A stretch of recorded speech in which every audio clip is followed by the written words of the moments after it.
Hello everyone. This is a bit of an experimental video. I just wanted to give you a little update on something that I was working on. So, Biogen is my generative modeling add-on. It's undergone a lot of changes over time. At the time of recording this, version 10 has been made. It allows for like a whole new range of logic systems for generative modeling based on geometry nodes. Previously, for a previous version, there's a content pack called the Generators Lab. Now, the Generators Lab is not necessarily compatible with version 10 of Biogen, so I wanted to reformat it in a way. Wanted to bring it up to speed. Now, this update that we're going to look at is not available yet. This is work in progress stuff. Since Biogen was kind of becoming a bit of a hybrid now, where the content exposed in the interface also doubles up as an asset library. So if I go to official, which represents the official content packs, we can see all the geometry nodes effects, all of the logic libraries, as it were. I wanted to turn the Generators Lab content pack into asset library stuff. But also, since there have been a lot of changes over time to my understanding and to geometry nodes, I've been kind of reformatting the effects in some way and doing some experimentation. So I'm just going to show you a little bit of one demo. Again, this is not exactly what the update will look like, but you might find it interesting. So I've got a skull. It's a skull I modeled a while ago to try and do something that was a little bit more of a photorealistic skull compared to a commonly accessible open source skull. And here I have a generative target object. On this object, I technically only have 3 modifiers active. One is get object, which is basically taking the skull, so we can reference it. Then we have multi-layer shell, which is a geometry node, which we're going to take a look at a little bit. And then down here, we've got solidify, which is only active in the viewport at the moment, but it basically just gives a little bit of thickness to it afterwards. So from nothing to solidified. So as you can see, I've basically just been working on this multi-layer shell effect, where we take an input mesh, and then we generate something that's got 2 layers. The interesting thing is, the patterns of these layers are entirely controlled via image mask inputs and mapping such as triplanar mapping. So right now I was just scrubbing the scale on the inner pattern. As you can see though, it's also been remeshed, but that does allow for some interesting stuff that would be very difficult to model otherwise. But let's say, for example, I change the image texture to something like a circle pattern, then we'll get circles going on underneath. So the point of the Generators Lab pack has always been to help you do some weird generative stuff with target meshes. But again, given the Biogen has changed, I want to make it a bit more usable and a bit higher quality. So that's effectively what I'm doing. I'm just kind of turning these techniques into tools that can be picked up from the asset browser.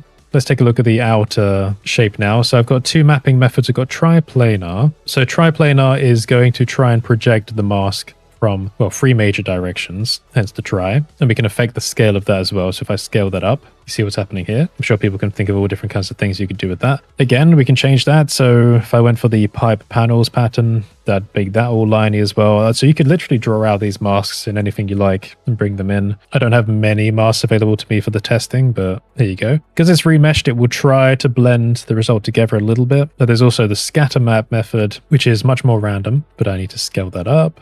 So it's less of an obvious projection, much more randomized, reminiscent of things like our hex scatter. We can also blend the edges a little bit as well, which will slightly change the result. So you end up being able to get like a infinite number of variations just based on the input masks and the parameters you want to use.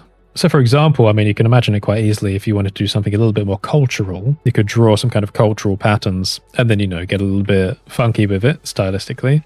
When generating things like this as well, you can also use them as inspiration or base meshes to do like retopology around and all sorts. And importantly, it's applicable to any object. So, I'm using a human skull. Realistically, all you need to do is you just need to swap out the get object reference. So if I hide the original skull object, if I bring in Mercury, which is this one, it's part of a statue that I took a photogrammetry model from, or photogrammetry capture of. And then I go back to the skull object, and then I make Mercury the target. It will take a little while to calculate, but here we go.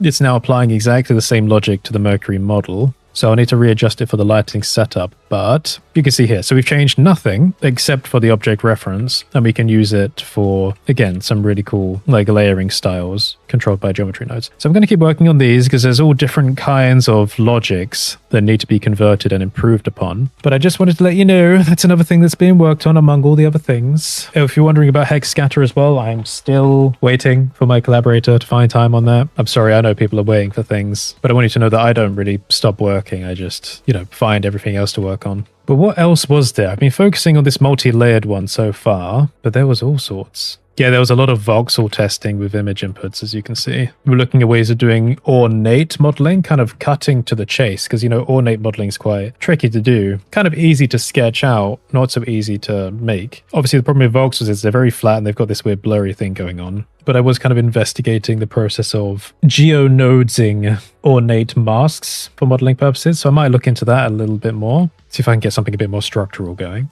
Oh, the classic Remesh Faceting. So this was the old thing people would use for, getting like hard surface concepting going. Really classic technique. You could take an input shape and do a little bit of displacement and randomization with noise, textures, then it would get you all different kinds of hard surface facets. So again, you could use that on something like a skull, for example, then you'd end up with like a kind of pseudo like sci-fi helmet thing going on. So I'm going to have another look at that, see if we can kind of modernize that a little bit. Oh yeah, then we had fun kind of combining voxel with the hard surface facet styles. But there's a lot to do to make this kind of more usable and sensible and realistic now. Oh yeah, I think I did start having a little go at that actually, in a slightly more like modernized capacity. So rather than just like random spatterings, it was ways of trying to blend the hard surface facets with slightly more voxely like guided stuff. So you could almost try and blend organic and hard surface in weird ways. Do you see what's going on here? So again, that's experimental, kind of looking into it. I'll keep playing with it. But again, this is all guidable with input meshes as well. I guess if I bring these things together, you can kind of see where this is going. And actually, that looks kind of terrifying. That's like a mouth with teeth. Yeah. It's been a while since I looked into all this generative modeling stuff, and it's kind of something that people really knew me for back in the day. I did get a little bit off-put by it for a while when all the NFT stuff happened, because people just started taking all my stuff and flipping off all my demo files as NFTs without changing anything. Yeah, that was a really annoying time. But anyway, sorry this isn't really a tutorial. Just, showing you some cool stuff. If you made it this far through the video, put, I don't know, YouTube might not like a skull emoji. Put a metal-related emoji in the comments. You can sign up to my Patreon to help pay for the development of free projects for the Blender community. I'd also get access to exclusive files on codasol.online/members. And I will leave you with a note about someone from our talent system. So have a great day and enjoy. Today, I want to tell you about Alex Jgulsky. Alex is a 3D artist with a great aptitude for product advertisement and mixed reality projects, having previously worked for clients such as McDonald's, Hyundai, and Sony. When first connecting with Alex, I immediately recognized their great intuition for considerate lighting and presentation. I'll show some of my favorite projects on the screen now, and I think you'll agree how well made they are. Given that Alex does have experience working with brands, if there are any other brands watching that feel like they need help creating engaging advertisement material, then I can definitely recommend getting in touch with him. There are a couple of ways to do that. Obviously, you can get in contact with him directly, or you can fill out the form at the bottom of my services page and then I will connect you together. If there's any other work you need done and you're having trouble finding an appropriate artist, then let me know and I'll see if I can connect you with someone else in the talent pool. Thank you and have a great day.